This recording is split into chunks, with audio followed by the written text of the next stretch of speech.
అందరికీ నమస్కారం అండి. బెట్టింగ్ బంగారాన్ని శ్యామల నిన్న మాట్లాడుతూ బస్సు అగ్ని ప్రమాదానికి కారణం నారా చంద్రబాబు నాయుడు గారు. ఇంకా నయమమ్మ, మోంతా తుఫాను కారణం కూడా చంద్రబాబు నాయుడు గారే అనలేదు. నువ్వు రేపో మాప అది కూడా అంటావు. మన జగనన్న పేమెంట్ చేయగానే ఈ మోంతా తుఫాను అదే మా జగనన్నయ్య ఉన్నట్టయితే పక్క రాష్ట్రానికో పక్క దేశానికో పంపించేసేవాళ్ళు. చంద్రబాబు నాయుడు గారి నిర్లక్ష్యం వల్ల ఈ మోంతా తుఫాను మన రాష్ట్రానికి వచ్చింది. లేదంటే అదే జగనన్నయ్య అయితే హ్యాండిల్ చేసి పక్క దేశానికి పంపించేసేవాడు అని కూడా మాట్లాడతావు. అంత సిగ్గు లేకుండా మాట్లాడడంలో సిద్ధహస్తురాలివి నువ్వు. కాస్తైనా సిగ్గుండాలి.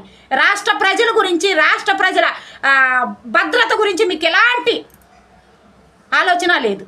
కేవలం చంద్రబాబు నాయుడు గారి మీద, కూటమి ప్రభుత్వం మీద నిందలేయాలి. అదే కాన్సెప్ట్.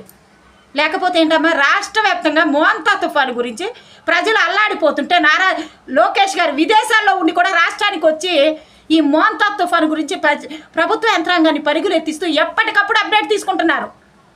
నిజంగా మీకు ప్రజల మీద అంత ప్రేమ ఉంటే ఈ మోంతా తుఫాను గురించి అందరూ అప్రమత్తంగా ఉండండి అని మాట్లాడాలి.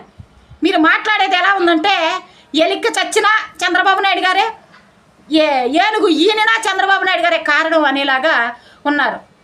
కాస్తైనా సిగ్గులేని మాటలు మాట్లాడడం మానేసి ప్రజాక్షేమం కోసం ఏదైనా మాట్లాడితే బాగుంటుందని, నేను పేమెంట్ కోసం జగన్మోహన్ రెడ్డి ఇచ్చే స్క్రిప్టులు చదవడం మానేసి ప్రజాక్షేత్రంలో ప్రజల కోసం పనిచేయడం నేర్చుకుంటే మంచిదని చెప్పి తెలియజేస్తూ సెలవు తీసుకుంటున్నా. మీ అసలు